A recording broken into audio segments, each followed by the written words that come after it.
Thank you for joining us today, and I will have some questions about the overall situation and about NATO.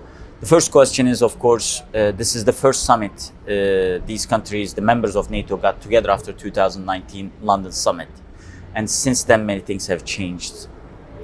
Global pandemic that we have never seen for the last 100 years, and US elections, right, which has significant impact on NATO. Do you think this period this 18 months since 2019 December has been transformative for NATO? Yes. First of all, thank you very much for having me here in sunny Brussels. It's great. About your question, I think these last months of COVID have been extremely transformative. Mm-hmm. And when we compare 2019 in London and today in Brussels, the two NATO summits, we see a lot of differences. Mm-hmm. Number one, we see a massive difference in the approach of the United States, mm-hmm. and which is one of the leading countries within NATO. When we look at the summit statement from 2019 in London, there were, 7-9 points, about 4,000 or 5,000 words. Yeah. Whereas in today's statement, we're looking at 79 points. Mm-hmm. We're looking at 15,000 words, triple. Yeah. And you see words like China come up many times, 10 times, as opposed to 2019. The first time it was mentioned as a country in the communication or in the declaration. And so that's a massive change. And that has to do, of course, with the election of a Democrat in the United States that's willing to take a multilateral approach. But it also has to do with how some of the trade wars which have taken place in the last few years between the United States and China are shaping our supply routes, and also are shaping the way in which we as NATO members, I say we, the countries of NATO, regard threat, both now and probably also in the future. And talking about this, do you think the final report, of course, final declaration in the summit, do you think it is approaching to 2030 report written with the kind of commissioning of Secretary General of the NATO? Yes, to some degree. We must remember that the 2030 report is a result of extensive deliberation, consultation, extensive amount of feedback from the member countries of NATO in order to basically discuss and to better understand how to tackle the threats and the challenges of the future. Threats and challenges of the future are not only issues related to Russian aggression or China, as we've seen now and just spoke about, but also things like cybercrime, also things like hybrid warfare, also things along the lines of ultra-nationalist paramilitaries or terrorist organizations, Daesh, PKK, and other, as I mentioned, paramilitary organizations, which are creating an issue for many countries around the world. And then I think what's also very important to mention, and that's a kind of a novel aspect as well, are things like the climate change.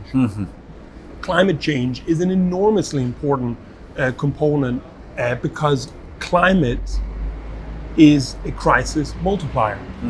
And what does that mean exactly? It means if you have climate change and you have lacking water resources, you will have increased conflict wars over the resources, both domestically and internationally.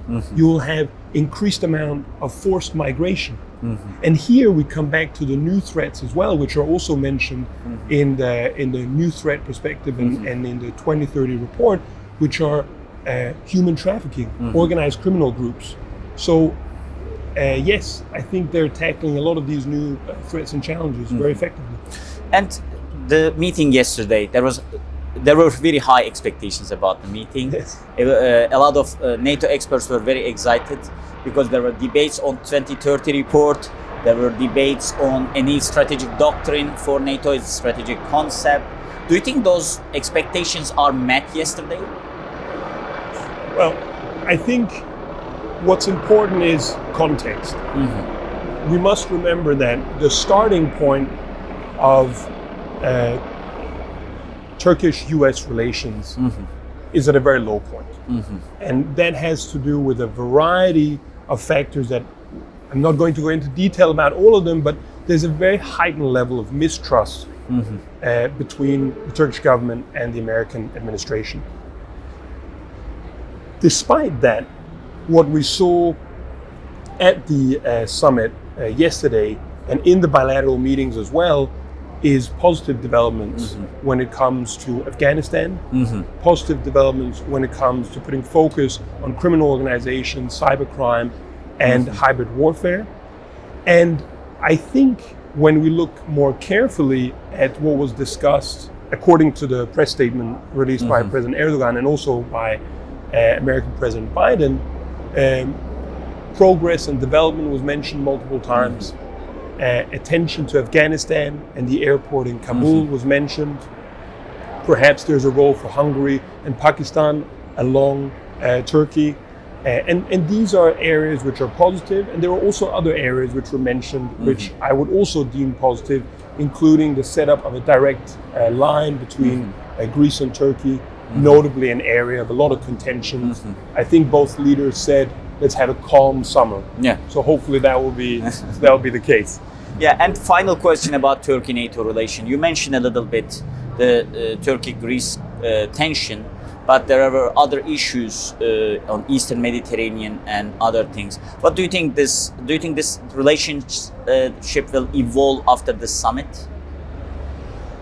I think one has to be cautious about the positive developments of this summit. Summits have a tendency to also be a lot of communication. We have to see whether the promises and discussions will carry substance on a longer term.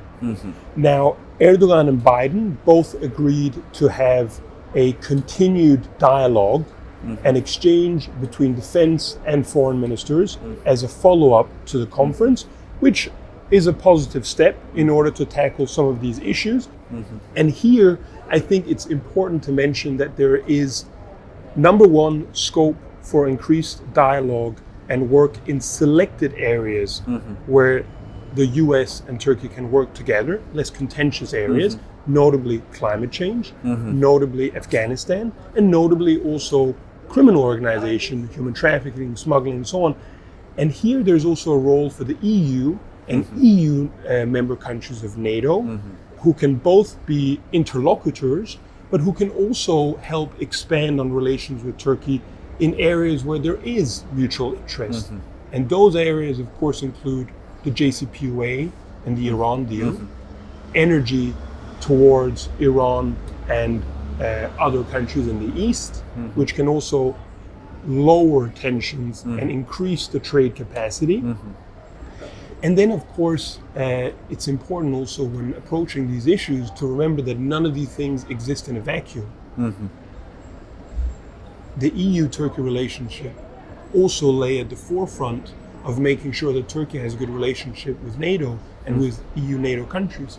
That means we have to refocus again on France having a good relationship with Turkey, Germany continuing a good relationship with Turkey, and that these cordial ties are kept going, but also that things like the customs union and other EU-Turkey related areas have a positive progress. Thank you very much. Thanks a lot. Thank you.